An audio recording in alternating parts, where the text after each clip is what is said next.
शशि भाई साहब, मैं आपके पास आ रहा हूँ। जो मेरी सूचना है, उस मीटिंग में आप भी उपस्थित थे और आपने भी बातें रूबरू सुनी और उस पार्टिसिपेट किया।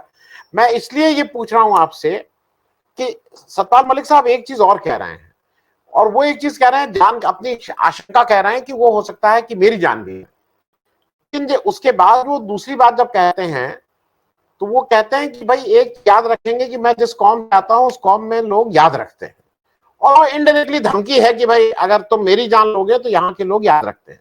और जब वो ये कह रहे हैं तो उसका एक परिपेक्ष है, और दर्शकों को मैं परिपेक्ष बता दूं। गुजरात में एक नेता हुए और बहुत ही मतलब एसएस के बैग, एलके अडवाणी के नाक के बाल, उनका नाम था हरेन पांड्या। गुजरात के गृह मंत्री थे। जब मोदी 2002 में वहां पहुंचे, 2001 में जब पहुंचे इनफैक्ट, और अक्टूबर में उन्होंने जब सत्ता संभाली, तो वो चाहते थे कि उस सीट से लड़ना जहां पे हरेन पांड्या जी की जो सिटिंग सीट थी, बहुत सेफ सीट मानी जाती थी। हरेन पांड्या ने मना कर दिया कि मैं वो सीट छोड़ूंगा नहीं, मतलब मैं नहीं इस्तीफा दूंगा। मोदी जी उसको याद रखे, मोदी दूसरी जगह से चुन के आए। फिर मोदी जी ने जब 2002 के चुनाव हो रहे थे, टिकट बट रहा था, हरेन पांड्या का टिकट काटा गया। एक ऐसा व्यक्ति जो होम मिनिस्टर था, गोधरा के समय वो होम मिनिस्टर था। ये भी पता है कि उन्होंने जो इंक्वायरी कमीशन था उसके सामने, ये सारी किताबों में दर्ज है, ये मैं अपने मन से नहीं कह रहा हूं, ये बहुत सी किताबों में दर्ज है। उन्होंने उस कमीशन के सामने अपना बयान दर्ज करवा दिया था कि कैसे चीफ मिनिस्टर के चेंबर में क्या क्या हुआ था, और फिर हरेन पांड्या की हत्या हो जाती है। और वो हत्या आज तक उसका राज नहीं खुल पाया। उससे रिलेटेड सोहराबुद्दीन की फिर हत्या का एनकाउंटर होता है, तुलसीराम प्रजापति का एनकाउंटर होता है। इस केस को जो देख रहे होते हैं जस्टिस लोया, उनका भी संदिग्ध, हालांकि निकुंज टाकले तो उसमें लिखते हैं कि हु किल्ड जस्टिस लोया, वो किल्ड वर्ड यूज कर रहे हैं, वो मौत नहीं बोल रहे हैं। ऐसे में मैं शशि भाई आपसे ये पूछ रहा हूं कि एक चीज सतपाल मलिक बिल्कुल क्लियर कर दें कि अगर हमें मारोगे तो कौम खड़ी है, जो बात कहीं इंदिरा गांधी वाले उसमें ऑपरेशन ब्लू स्टार में हुई थी। मुझे एक चीज जरा, मैं इसलिए ये कह रहा हूं, मैं इससे थोड़ा बाहर निकल के आपसे पूछ रहा हूं, और ये सारी चीज रिलेटेड है। मोदी जी का पास अब डिफेंस नहीं बच रहा है क्या? क्योंकि बिरला जी, मैं ये अजीब सा इस देश में हुआ है, बिरला जी कल गुस्से होकर पार्लियामेंट में नहीं आए। आप शिक्षक हैं, आप अपनी क्लास में अगर मान लीजिए कोई लड़का कुछ पूछ रहा है, तो क्या आपको ये हक है कि मैं क्लास में नहीं जाऊंगा? अरे भाई, आपका काम है पढ़ाना, उनका काम है पढ़ना। आप अगर मान लीजिए किसी को कम समझ में आता है, किसी को, तो ये आपकी डिमांड। हाँ, बिरला जी ये कैसे कह सकते हैं कि मैं लोकसभा नहीं जाऊंगा, मैं दुखी हूं? मुझे ऐसा लगता है, शशि भाई साहब बताइएगा, कि जो उनसे काम करवाए जाते हैं रोज, तो शायद वो भी तंग आ जाते होंगे, क्योंकि उनसे राहुल गांधी का शाम को 4 बजे उनका वो सदस्यता जाती है, अब ऑर्डर आता है 2-3 बजे, सुबह 10:30 बजे उनका ऑर्डर साइन कर दिया जाता है कि जाइए। वो 200-400 पेज का गुजराती का ऑर्डर। मैं आपसे इसलिए पूछ रहा हूं कि ये ओम बिरला, सतपाल मलिक का, ये सारी चीजें रिलेटेड हैं, तो आपको क्या लग रहा है कि एजेंडा ऑफ 2024 इसी के अगल बगल रहेगा? नमस्कार। देखिए, आपने आनंद भाई, आपने बताया कि जो कॉन्स्टिट्यूशन क्लब में एक प्रोग्राम किया गया था 1 अगस्त को, और उसमें सतपाल मलिक साहब थे, प्रशांत जी थे, और कई जो बीएसएफ के रिटायर्ड एडिशनल डायरेक्टर और तमाम साथी थे, और विभिन्न विपक्षी दलों के नेता और सांसद मौजूद थे। इस कार्यक्रम का आयोजन भी हम लोगों ने ही किया था, कई संगठनों ने, नागरिक समाज के संगठनों ने मिलकर। तो वहां देश की सुरक्षा के लिए था ना? नहीं, शशि भाई साहब वो भी बता दिए, देश की सुरक्षा को लेके था। आपने देश की सुरक्षा की देश की सुरक्षा की चिंताएं और जवाबदेही है ना, इसको लेकर के था। लेकिन इस पर जो चर्चा केंद्रित हुई, वो इन बातों पे चर्चा केंद्रित हुई कि पुलवामा जो हुआ था 14 फरवरी 2019, तो वो ठीक इलेक्शन के पूर्व की बात है, और इतनी दुखद घटना हुई, 40 सीआरपीएफ के जवान मारे गए।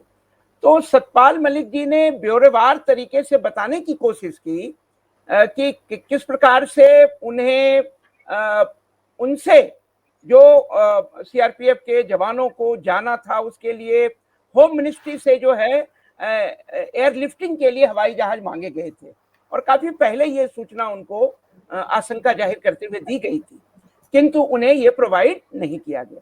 सतपाल मलिक साहब ने ये बात भी बहुत साफ शब्दों में कही कि यदि गवर्नर होने के नाते मुझसे मांगा गया होता तो मैं तुरंत उन्हें हवाई जहाज प्रोवाइड करवा देता, लेकिन मुझसे ये मांग नहीं की गई। दूसरी बात उन्होंने साफ शब्दों में कहा कि इस घटना के तुरंत बाद लगभग जो है 1 घंटे के बाद उन्हें फोन आया और उन्हें कहा गया कि इस पर अभी आप चुप रहिए, कुछ नहीं बोलिएगा। और इस प्रकार से जो है फिर उन्होंने ये भी कहा कि गृह मंत्री को उन्होंने 2-2 मेल भेजे जिसमें उन्होंने इस प्रकार की चिंता भी व्यक्त की। तो ये सारी बातें उन्होंने ब्यौरेवार तरीके से बताई। अब रही बात कि ये बातें तो उन्होंने इस संदर्भ में कही कि पुलवामा क्यों हुआ, कैसे हुआ और क्यों नहीं जो जांच यानी इंक्वायरी की जा रही है। 4-4.5 साल गुजरने वाले हैं तो आखिरकार इंक्वायरी का रिपोर्ट क्यों नहीं आया, और अगर इंक्वायरी का रिपोर्ट आया तो जिम्मेदार अधिकारियों को या जो भी जिम्मेदार लोग हैं उन्हें दोषी मानकर सजा क्यों नहीं दी गई। तमाम सवाल उन्होंने उठाए। जो एडिशनल डायरेक्टर थे बीएसएफ के, उन्होंने तो पावर पॉइंट प्रेजेंट के द्वारा जो है वो तमाम चीजों का ब्यौरेवार सिलसिलेवार तरीके से वहाँ प्रस्तुत किया ब्यौरा जो है। तो तमाम सारी बातें हुई। हाँ, अब रही बात की जो 2024 का चुनाव है, आप स्वयं इस बात को बार बार दोहरा रहे हैं। वो बार बार इस बात को सतपाल मलिक साहब कह रहे थे कि वो कुछ भी कर सकते हैं, वो कुछ भी कर सकते हैं और इस चुनाव को जीतने के लिए उनके पास बहुत सारे जो प्रयास वो करेंगे। उसमें उन्होंने आशंका जाहिर की कि किस प्रकार से राम मंदिर पर भी अटैक करवाया जा सकता है। ये भी संदर्भ आया जिसको बाद में प्रशांत भूषण जी ने भी दोहराया। उन्होंने ये कहा कि बालाकोट 2 यानी कि बालाकोट में जो कुछ हुआ था, हालांकि उस पर भी चर्चा हुई कि बालाकोट में सर्जिकल स्ट्राइक के द्वारा क्या कुछ हुआ उसकी भी कोई निश्चित जानकारी नहीं दी गई और बार बार उसमें स्टेटमेंट बदले गए हैं, फैक्ट्स को बदले गए हैं। तो ये भी उन्होंने कहा। दूसरी बात ये भी कि जो देश की मौजूदा हालत है उसमें उन्हें चुनाव जीतने के लिए कुछ भी करने की एक प्रकार से आप समझ लीजिए जनता तैयार रहे, वो किसी भी प्रकार की कोशिश करेंगे। और इसी क्रम में किसी ने वहां कहा कि आपके जान को भी खतरा हो सकता है। जो बातें आप गवर्नर के रूप में जब आप गवर्नर थे और अब आप कह रहे हैं, तो क्या ये आपका फ्रस्ट्रेशन है या क्या आप इस तरह की बातें कर रहे हैं या आपके जान को खतरा हो सकता है? ये तमाम तरह की बातें, छोटे छोटे ऐसे डायरेक्ट कोई क्वेश्चन आंसर सेशन तो नहीं हुआ, किंतु उनके बातचीत के क्रम में, वक्तव्य देने के क्रम में ये बातें कही गई। तो उसमें उन्होंने ये कहा था कि हाँ, मेरी जान को खतरा है, बिल्कुल मुझे एक कांस्टेबल मिला हुआ है। उन्होंने कहा कि मुझे एक कांस्टेबल मिला है, सारी सुरक्षा वापस कर ली गई है और वो कांस्टेबल, एक कांस्टेबल आता है दूसरा, यानी 2 कांस्टेबल हैं, एक समय में एक कांस्टेबल रहता है। मेरी जान को खतरा तो है और मैं किराए के मकान में रहता हूँ। वो सारी बातें उन्होंने वहां कही। लेकिन उन्होंने ये बात भी जरूर कही कि यदि मेरी हत्या हुई तो निसंदेह हमारे कौम के लोग या हमारे लोग उनको भी नहीं छोड़ेंगे। आखिरकार वो भी तो पॉलिटिक्स से रिटायर्ड होंगे, तो जब पॉलिटिक्स से रिटायर्ड होंगे तो उन्हें भी वो नहीं छोड़ेंगे। ये बात भी उन्होंने कही। सवाल उसका ये तो एक प्रतिक्रिया है, आशंका व्यक्त की जाएगी और प्रतिक्रिया उन्होंने व्यक्त की। लेकिन जो बातें खुल करके वो कह रहे थे कि जो कुछ 2002 में हुआ, जो कुछ ठीक 19 के चुनाव के पूर्व हुआ, तो 24 में इन तमाम आशंकाओं से इनकार नहीं किया जा सकता है। और वो ये भी कह रहे थे कि हमारे पास बहुत इस तरह के पुख्ता सबूत भी आ रहे हैं, जो बातचीत हमारे साथियों से हो रही है उसमें भी ये जानकारी मिल रही है। और एक बात और जो सामने उभर करके वहां आई कि भारतीय जनता पार्टी के किसी बड़े लीडर की हत्या तक हो सकती है। तो आप समझ सकते हैं कि राम मंदिर या तमाम ऐसे, चाहे अयोध्या हो चाहे मथुरा हो, इन मंदिरों पर चाहे अलकायदा के द्वारा और चाहे जैसे मोहम्मद के द्वारा इस प्रकार से आक्रमण करवाए जा सकते हैं और इस तरह से लोगों की जन भावनाओं को, खास करके हिंदू समुदाय के जन भावनाओं को ध्रुवीकृत किया जा सकता है। ये बातें उन्होंने की। एक और बात बहुत इंटरेस्टिंग वहां उभर करके आई कि हो सकता है कि जो पाक अधिकृत कश्मीर है उस पे फिजिकल, जो आप बात खुद कर रहे हैं, तो वहां सेना भेजी जा सकती है, लेकिन उस पर उन्होंने ये भी कह डाला कि ये एक मैच फिक्सिंग हो सकता है, यानी कि अंततः वहां के जो भी सत्ता प्रतिष्ठान हैं उनसे सहमति बना करके इस प्रकार की कुछ फिक्सिंग की जा सकती है ताकि इलेक्शन को प्रभावित किया जा सके और हिंदू वोटों को ध्रुवीकृत किया जा सके मुसलमानों के खिलाफ। तो बहुत सारी बातें वहां हुई, लगभग 3 घंटे से अधिक का कार्यक्रम चला था और आप मानिएगा कि वहां इतने सारे लोग आ गए कि बैठने का पर्याप्त जो भी इंतजाम था वो बिल्कुल छोटा पड़ गया और लगभग 400 के आसपास लोग आ गए।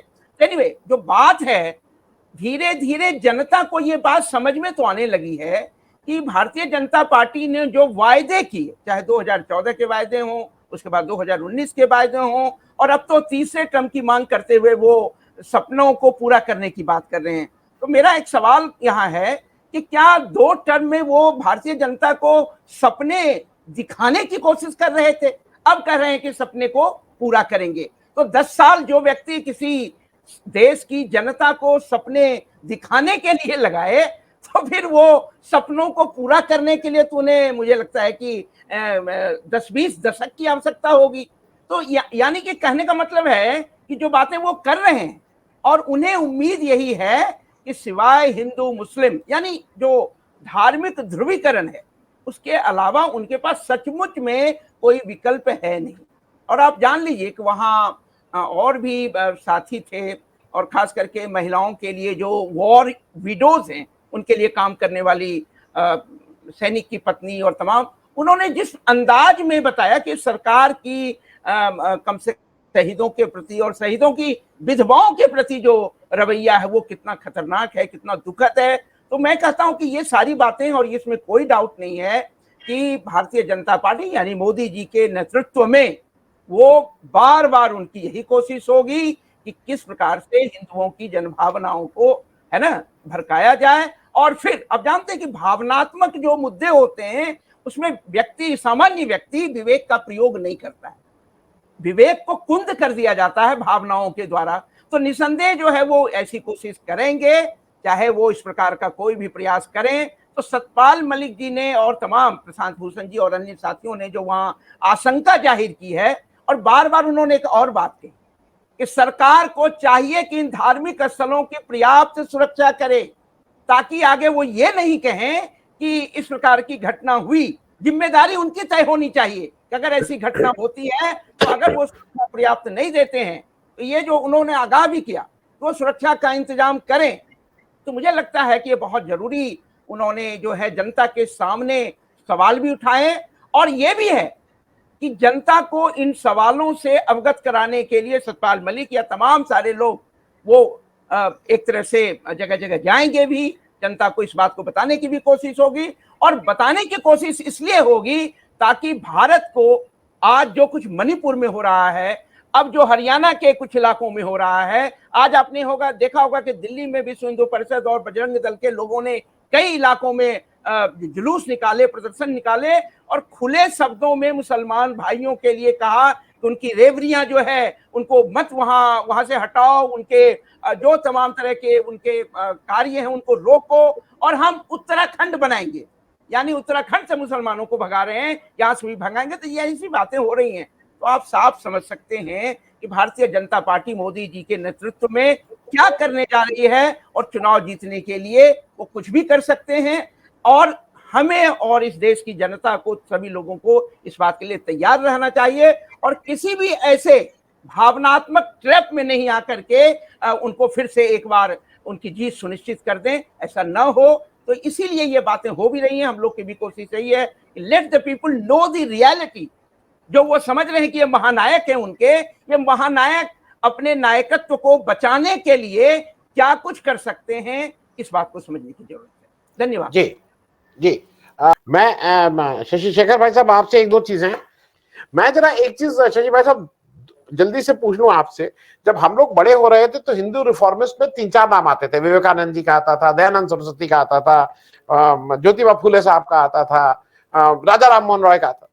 लेकिन जब हमारी अगली पीढ़ी आज से 20 40 साल 50 साल बाद जब इसको पढ़ेगी, तो हिंदू हिंदू रिफॉर्मिस्ट कौन होंगे? बिट्टू बजरंगी, मोनू मनेसर, यतीश सीमानंद, राम रहीम, मतलब मुझे खुद, मैं स्टॉन्च हिंदू हूं भाई, मैं रोज पूजा करने वाला हिंदू, मैं कैसे इनको हिंदू मान लूं? मैं थोड़ा एक टिप्पणी आपकी इस पे जरूर चाहूंगा कि ये जो एक हो गया है, और दूसरा एक इसी से एक रिलेटेड प्रश्न है, मेरी तो जिसको कहते हैं रूह कांप जाती है कि कल अगर वो चेतन सिंह, लोगों को एक बुरा प्रश्न लगता है, जिस तरह से उसने ढूंढ ढूंढ के उस ट्रेन में मारा, वो अगर किसी और धर्म का होता तो इस देश में क्या हो रहा होता? मतलब ये भी एक सोचने वाली बात है। वो चेतन सिंह है, वो राजपूत है या जाट है, तो इसलिए वो उनको माफ है ये सब, उसके बाद कोई दूसरा धर्म वाला नहीं बोलेगा। मैं दोनों चीजों पे, हम कहां धर्म के इसको ले जा रहे हैं? बिट्टू बजरंगी, मोनू मनेसर। देखिए, गिरावट जब आती है, चाहे धर्म का क्षेत्र हो, चाहे राजनीति का या कोई अन्य क्षेत्र, तो गिरावट तो चारों तरफ दिख रही है। और धर्म के क्षेत्र में तो कुछ ज्यादा ही गिरावट है। और धर्म के नाम पे तो व्यापार भी अब चल रहे हैं। अब जानते हैं कि लाला रामदेव हैं, वो बाबा रामदेव बन करके, और आप जो राम रहीम और तमाम आसाराम बापू की बातें कर रहे हैं, तो ये जो गिरावट है वो बहुत तेजी से गिरावट है।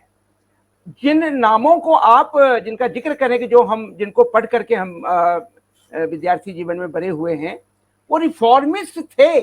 समाज की बुराइयां जो बहुत लंबे समय से, सदियों से चली आ रही थी, उस पर उन्होंने कुठाराघात किया, और धार्मिक और सामाजिक क्षेत्र में उन्होंने इन सुधारों के द्वारा समाज की चेतना को बदलने की कोशिश की। तो आप अगर उनको पढ़ेंगे, और एक और चीज पढ़िए, वो लेखन, यानी पुस्तकों को वो लिखते थे, तमाम तरह के जो हैं वो समाचार पत्रों में उन्होंने उस समय लिखा।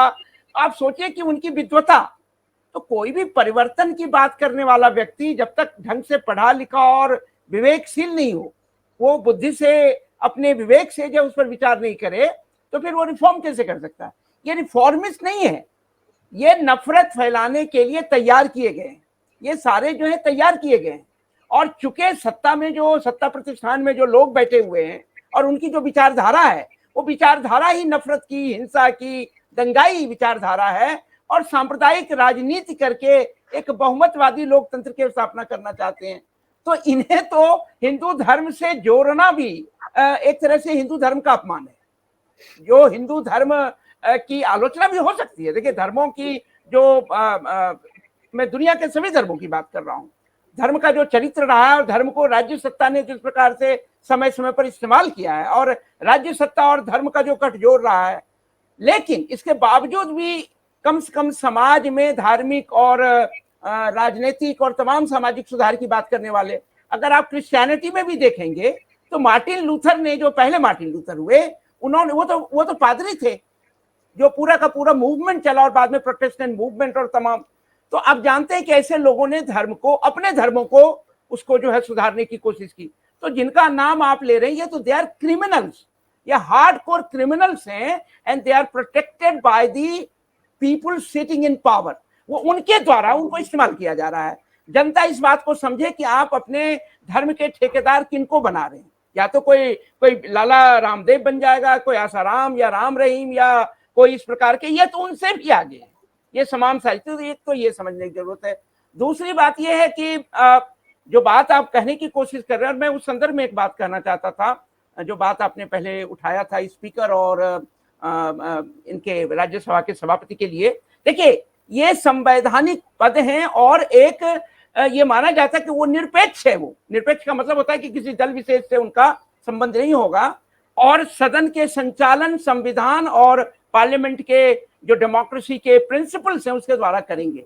तो आप एक जान लीजिए कि भारत जनतंत्र के साथ साथ धर्मनिरपेक्ष भी है। तो संविधान के द्वारा सदन के संचालन के अलावा उन्हें कुछ कहना भी नहीं चाहिए। अगर उनके मन में कोई धार्मिक या अन्य प्रकार के विचार भी हैं, तो कम से कम सदन में उन्हें कतई से प्रकट नहीं करना चाहिए। लेकिन प्रॉब्लम यही है कि जो लोग अब स्पीकर के पद पे लाए जा रहे हैं या सभापति के पद पे लाए जा रहे हैं, उनका अपना जो राजनीतिक चरित्र रहा है, और समझ के नाम पे तो बिल्कुल डिफरेंट समझ है। तो संसदीय जनतंत्र की बनी बनाई सिद्धांतों और परिपाटियों को ही नहीं समझते हैं। और अगर नहीं समझते हैं तो फिर तो वही करेंगे जो या तो उन्हें कहा जाएगा या फिर वो समझते हैं कि यही सही है।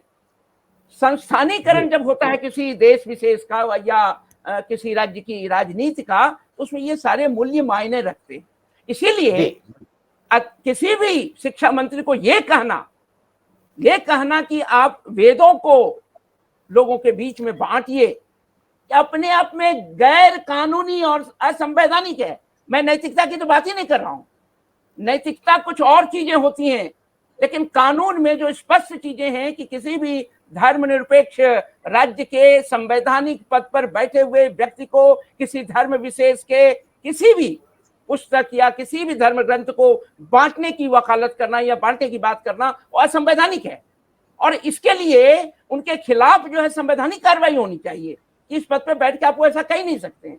लेकिन चूंकि प्रधानमंत्री संसद नहीं आते हैं, संसद की बिल्डिंग बनवाते हैं, अरबों रुपया जो है वो जनता का खर्च करते हैं, सेंगोल जैसे राजदंड को स्थापित करते हैं, लेकिन संसद में नहीं आते हैं, तो जनता के प्रति जब तक आप अपने चुने हुए प्रतिनिधियों को उत्तरदायी नहीं बनाएंगे तब तक जनतंत्र में मात्र जनतंत्र जिसको कहते हैं कि इलेक्ट्रल ऑटोक्रेसी बन गया है। ये एक प्रकार से निर्वाचनीय अधिनायकवाद है जहां हम जी रहे हैं, और धर्म के द्वारा उसमें धार्मिक फांसीवाद को भी शामिल कर लिया गया। तो ये बहुत खतरनाक स्थिति है। मुझे लगता है कि इन चीजों को समझने की जरूरत है, और जो जिस धर्म के लोग हैं, मेरा उनसे इतना ही निवेदन है वो अपने धर्म की आत्मा और धर्म के मूल्यों को बचाएं, और उनको बचाने के लिए कम से कम उनके धर्म में ऐसे लोग जो उनके धर्म का दुरुपयोग कर रहे हैं उनको निकालें, उनके साथ जो है सामाजिक बहिष्कार करें और तमाम प्रकार से उनको रोकने के लिए, वरना उनका धर्म नहीं बचेगा। उनका धर्म पूरी दुनिया में अधर्म के रूप में जाना जाएगा, और फिर सोचिए कि आने वाली पीढ़ियों को वो क्या देके जाएंगे। मुझे धर्म के लोगों से ये निवेदन जरूर करना था। धन्यवाद।